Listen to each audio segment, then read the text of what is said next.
some people started saying like that I didn't like peanut butter and jelly, that means I hate poor people because that's all they can eat. What are you talking about, girl? What are you talking about, girl? Well, let's unpack that. I actually couldn't hear you because that. I was thinking about the plight of poor people. I'm so sorry. Yeah.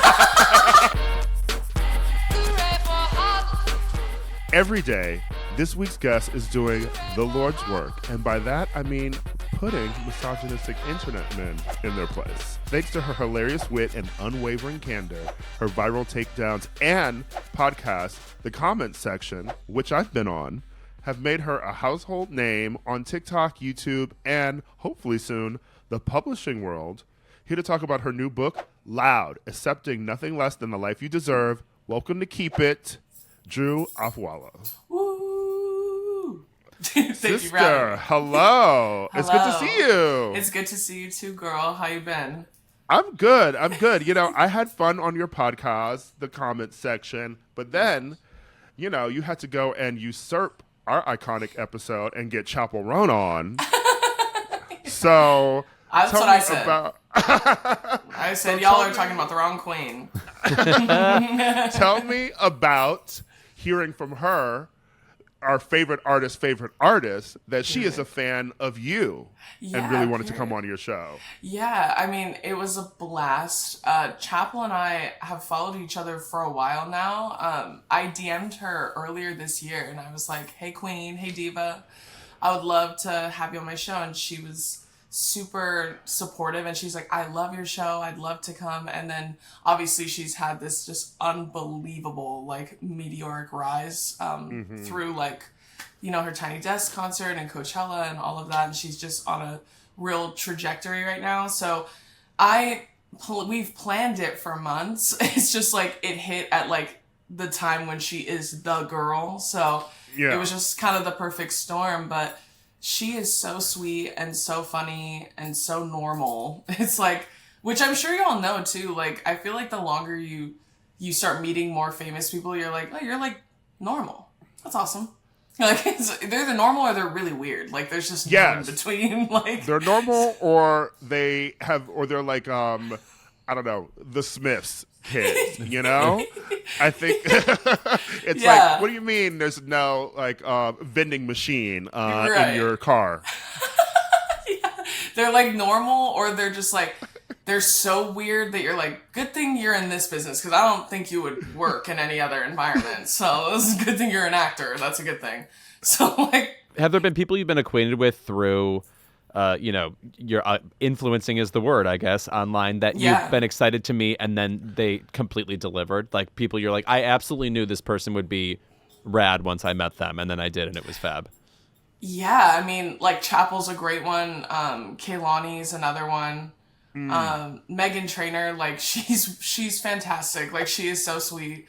Like there are just people that you're like, I sensed a vibe. I'm glad they're cool. You know what I mean? Like, I'm glad you're cool, girl, because I thought maybe you would be. It's good to know you are.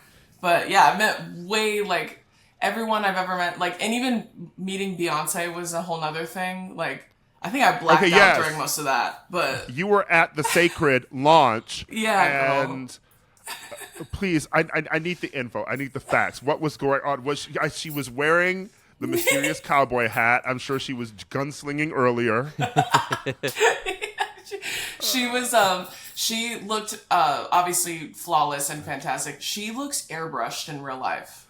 I feel like when I met her, I was like seeing her, like, if that's like what people create in Facetune, like she has that in real life. I don't know how the fuck, like she has that blur tool. You know what I mean? But she's so stunning in real life. Taller than I thought she would be too. She's probably like 5'7", 5'8", which is like taller than I thought she would be. I don't know. I feel like with her, she's the one person I've met that I was like, I was like, I'm either going to shit myself or be completely quiet. So I just got to roll the dice on which one it is. Well, also, it's like, I have to say, as much as we know her, the idea of having a conversation with her is not something I see in popular culture. Like, I don't know. No, like, it's seriously. not like for instance, I grew up being obsessed with, like, Kathy Griffin. I always knew what talking to Kathy Griffin would be like. This, I don't know. You know what I mean? Like, does Beyonce to get into, like, witty repartee? I'm not really sure. exactly. I was literally, and I was meeting her with Brittany, which I know y'all have had Brittany on. Fabulous. I literally, Brittany and I have been huge fans of hers since I could even remember. Like, I literally overdrafted my bank account to get Lemonade on Tidal because I had $0 and 0 cents, but I was like, I need this album injected directly into my veins. So I went into the red for that bitch. So I truly, she's someone I never thought, no matter what I do, no matter where, I'm never gonna meet her. Like, she's someone I just made peace with never meeting. So getting the chance to meet her, like, surprisingly, was probably the only way it should have happened to me. I shouldn't have any prep time, because I wouldn't have gone. I would have been too scared. I would have been like, no, she can't meet me. They're gonna tase me to the ground if she meets me. Can't do that. So, but she was lovely. Like, she was fantastic, and I was like, don't make too many jokes, because I don't know if she vibes with that, but she was real funny and really sweet and just cool, which is just insane to think about, but yeah. Okay, Beyonce funny. I'm sure she did the Aristocats. Oh yeah, you know, she's she loves her stand up. No, so speaking of meteoric, sort of like just rises. We talked about Chappell, but yeah. I mean, I feel like you have had such a blow up of a career, thanks to TikTok, yeah. And it's so interesting to be someone who has had success on that platform and then utilized it to get off the platform. Yeah. And you have your book coming out, and it's just sort of like, tell us a bit about the process of going through that, because there's so many people who are still trying to figure out ways to monetize or like do anything else beyond just making videos in their apartment or their car or on the streets. Yeah. I mean, I think once I got the platform, I think I knew, because I'm 28, gonna be 29 this year. So I grew up in the age of internet. Like, I used to watch you on Twitter all the time, Ira. Like, I've been a fan of you for a minute. So like, I know about the internet. I know about internet culture very well. I feel like I've seen it happen because I've been a fan of internet people. So I think once I got the platform, which was I did not plan on doing, I thought to myself almost immediately, I need to mobilize into other forms of media so that I know for a fact I can keep doing this if I would like to, because I know social media is fleeting. I know it's impermanent, and the audience on social media can be very fickle. So I think it's important to start rolling balls in other directions immediately. So that's what I started doing. Like, with the comment section is a great way I did it. And, with my podcast with my sister, Two Idiot Girls, and then doing more hosting gigs and shit like that. And then now getting to do the book. It's just like, all of it is, I'm so grateful to the internet. I'll never turn my back on the internet because it gave me everything I have now. But I also know that I have other things I want to do too, and other things I want to like make more solidified in more traditional forms of media. So the book's just one of those ways. But I'm just honored I got the chance to even write a book. I know that's a very hard industry to penetrate, to get published and everything. So I'm very grateful and very glad that it worked out. Thank God. Like, I just got a kick-ass team, so I think that helps too. Now, as somebody who is used to starting conversations online and also jumping into pre-existing conversations and pivoting them, making people think about them in a new way, what would you say is the best thing about conversing online and the worst?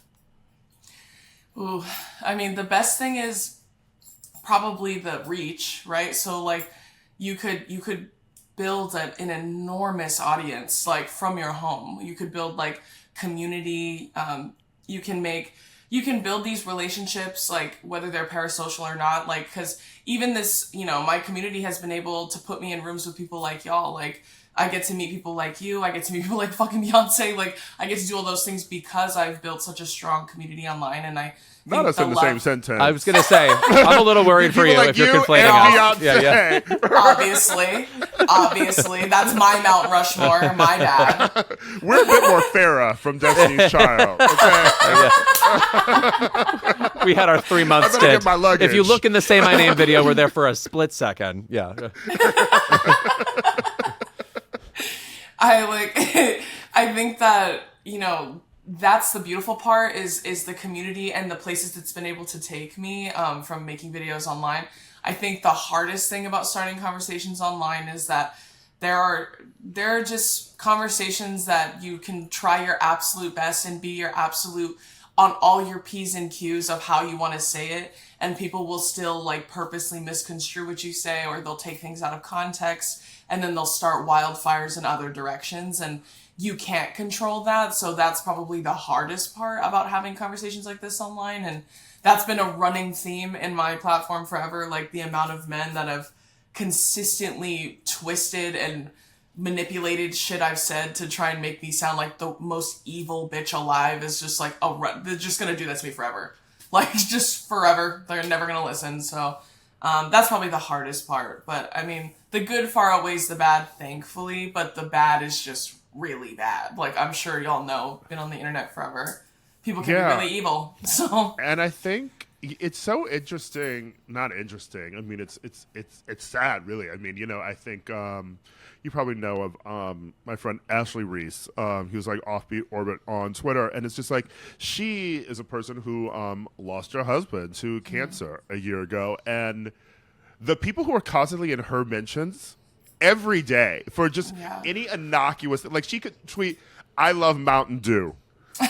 And then you have people in her mentions saying the most vile, crazy shit. And it's just always a reminder that I feel like, obviously, the internet has given us so many gifts and so many things. It was a boom because we were in our homes all the time. But there are truly some people who I feel like post-COVID or whatever, like truly have not left their home, have not interacted with other people since. And and they've turned into, I don't know, like the people you would see on the X-Files or something. Like I always say that the crazy kooks that when we were younger, you were just a wee babe. And you would hear, like, there would be talk radio where people would call in and be like, "I was abducted by aliens," or, "I think that Lincoln is still alive. I saw him having lunch with Tupac," Those people now have a bigger reach. Yeah, and you hear these crazy people all the time, and I think that's just a weird part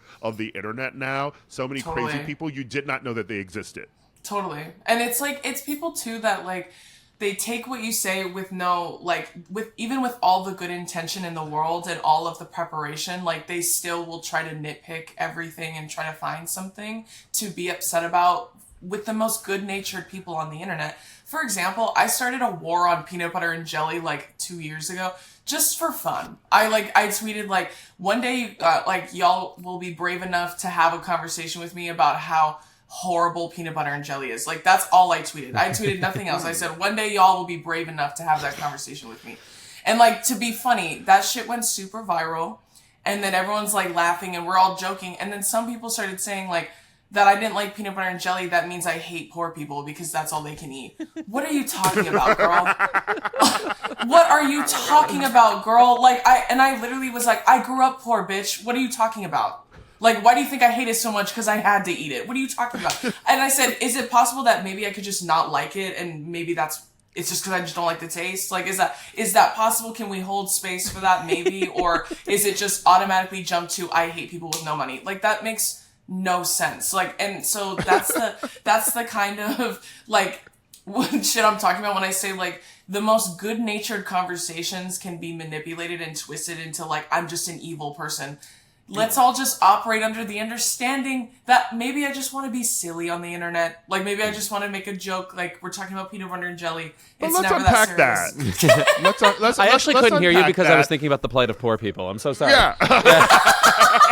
First of all, peanut butter is expensive these days. Yeah, right. Okay? Right. Tea. But two, let's unpack that.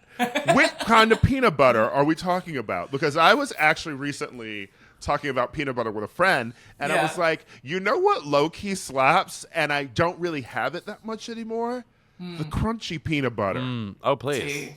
Like with the peanuts in there. I was like, that shit was great. And then there were always is it Jif or is it Peter Pan? Skippy. Like, so what peanut butter gets your goat? Like, what shit don't you like? Honestly, I don't like any of it. I like peanut butter in things. I like jam on things or in things. Yeah. I just don't like them together. I said, I said, you guys would like a sandwich with nightmare textures? That's on y'all. Like, let's take it up with God, girl. That has nothing to do with me. That's why I'm like, of all the things you could make into a sandwich, I don't think that's one of them. So, like, she's not hitting.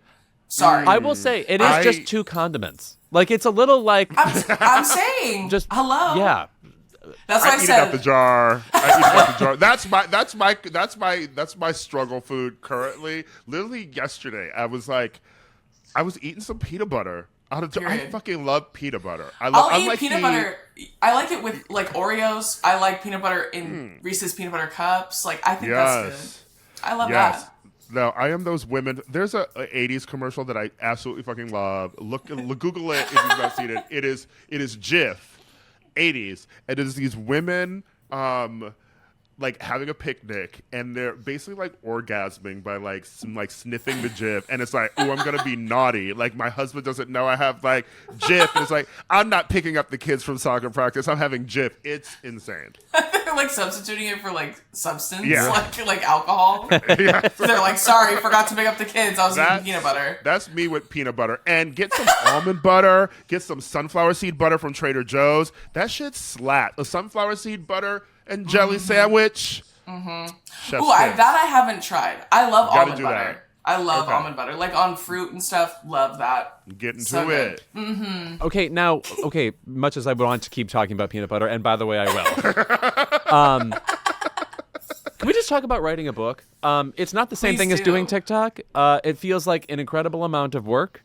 It feels like something where there's like an echelon of people you have to impress and layers it has to rise through in order for the book to actually occur. Is it a complete nightmare to write a book? I don't know about a nightmare. It is very tedious, I will say. Like, most of it is very tedious, and it feels like doing it for years, and then you don't see the results until years later.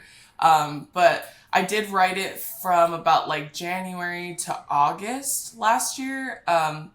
In between like working and stuff, that's probably what made it the hardest, was like doing all of this and writing at the same time. So I would like be traveling and then wake up really early and then edit pages and chapters and send them back and then go work and then come back and then get more edits. And so it's more so just that over and over and over again. But once the initial manuscript is in, then it's just kind of like editing, sending back, approvals, editing, sending back. Like, it's just that process back and forth. So it's just very tedious, I would say. It's not necessarily like the most horrifying, like hard process. The hardest part was honestly coming up with the name, like the title of the book, because we had a working title for the proposal, which I knew already I didn't want. So we kicked around a lot of different titles, and the title I actually initially wanted ended up being a chapter title in my book, which was I'd Rather Die Alone. That's what I wanted to title the book. And my publisher was like, let's make something a little more, like, a little less, like, horrifying. Circling the word joy on his vision board. Yeah. Your fans at Barnes & Noble, they might have booksellers calling in the hotline. Excuse me, I'd like to die alone. That's why it's like, they're like, let's make something a little higher energy, like a little more positive. But that one actually ended up making it to a chapter title, which I loved. I think it works much better as a chapter title in hindsight. And so I'm very proud of the titles because I came up with them on my own, just by kicking around. We had so many ideas. We just were like brainstorming. So I even told my team, I'm like, if this is the hardest part for us is the title, like, I call that a win. But past that, like, it was very therapeutic in a lot of ways. And I felt like I'm actively in therapy, and this also felt like therapy, so it was kind of like a win-win for me. But more so than that, I'm also a Virgo, though, so I, like, thrive in a work environment. I thrive in a school environment, period. She's the only Virgo that matters, but... Also, your book title is a Rihanna album, so loud. Period. Look at that. And me and Rihanna have so much in common. So, like, I feel like the whole process itself was very tedious and a lot of work, but it was very rewarding in a lot of ways, so thankfully. Now, in your various battles against misogyny online, do you have a particular favorite time where you think the message landed with the person you were railing against? Oh, yeah, I do. I have a few like faves. Like some of my, in my head, like my own Hall of Fame. Like this is, again, me being a Virgo, I'm like, that was so funny. Me thinking about myself. Like, I think one of them was, I once had a guy like make a video about me and tag me and tell me like, I'm tagging you and I don't care if you see this, fatty. Like that was like the caption. And I was like, well, obviously I have to respond to it because he wants me to. And I made a joke about him. I said he looked like an offensive lineman, like at a D3 school that doesn't play. And I just, again, like I have no way of knowing if that was true. Like I just shot in the dark. And then he had kind of a spiral after that. He posted like 15 videos after that, and all of them were like, I can't believe you would make a video about me. Like, why would you do that? Why would you do this? Blah, blah, blah. And then he said, he literally was like, you know what, like, I'm proud of my journey. And then my boyfriend looked him up and, like, not kidding, he was an O lineman at a D3 school and didn't play. I said, damn, I shot in the dark and I hit you, bitch. That's crazy. It's the end of, Silence of the Lambs. Yeah, right. Like, shit.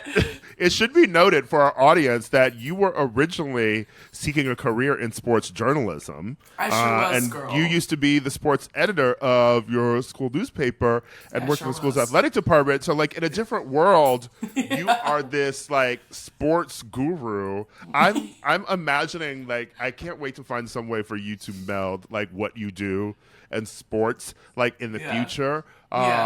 Some sort of comedic version of like a sports. We are actually, there's a big dearth of sports comedies out there. You know, I think we've only really had Sports Night and obviously the iconic USA show Necessary Roughness, if you remember John Stamos in that. Yeah, when you move into TV, that'll be your next move. Right. Yeah, you're Jerry Maguire, like a Jerry Maguire, but with you. Right. Okay. I know. I feel like that's another thing too. Is like I do know a lot about like. I mean, obviously, like I worked for the NFL, but I worked in sports for a very long time, so I know a lot about football. I know a lot about basketball. Like I know a lot about sports in general. So I think men forget that about me because they don't care about me for obvious reasons. But like nothing makes me like more than like infiltrating things they love. Which is like sports. Like I worked with the NFL last year. I did the Pro Bowl last year. I actually recently did something with the other huge conglomerate that I can't talk about right now. I just recently did something with them, and I'm not kidding. I'm like, oh, the way it feels like, I feel like it adds 10 years to my life when I get to infiltrate something they love. Love that. Yeah. Let me tell you, I have also, I've not really brought it up on the podcast yet to torture Lewis yet because I want to get more into it, but I am doing a deep dive to try and become a WNBA fan. Oh, sure. Because I'm obsessed, and I think what really got me, besides just Angel Reese, was obviously, you know, like when the men are walking through the tunnel and they have their fashions or whatever, right? Oh, the fit checks, girl. There's an Instagram post of the WNBA players' fit checks, and I was like, these are bad bitches. Period. Like, these are giving runway walks Period. in looks that look better than what some of our female celebrities are wearing on carpets these days. So I'm like, that is what's going to get me. And my sister is a huge WNBA fan. She's like she's balls deep in that shit right now. And my sister is a lesbian, so maybe that's hat on a hat.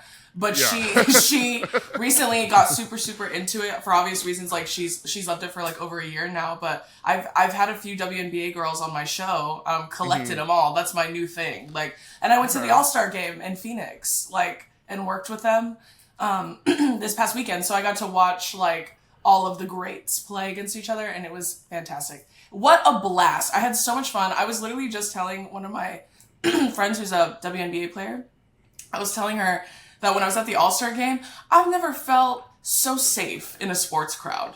It's nothing but lesbians and women. That's it. Love that. Dang. The energy is so like supportive and fun. Like no one's getting like super fucked up and aggressive and fighting. Like I've been to professional games many times for men, and like the energy's real sinister. Like it gets to a point where it gets a little like, oh, this could tip one way or the other. And I felt so safe at the WNBA game, and it was such a blast watching it. Oh no, there's something about men at sporting events where they overly identify with teams, like the belongingness of like it's us versus them, and that's where like the violence kind of gets in. Whereas I don't associate that with the WNBA at all. After the Olympics, which I'm going to be obsessed with coming up, look out, keep it fans. I will be getting into the WNBA. Yeah, NBA games are like the Joker, you know, like that energy. But WNBA games. Yeah. It's the Joker with Lady Gaga. There's gays in the audience. Poison Ivy shows up. Yeah, that's right. Yeah. Exactly. Y'all get it. Drew, thank you so much for being here. Such a blast. Please come back ASAP. Adore you. It's so thank good to you see so you much for again. having me.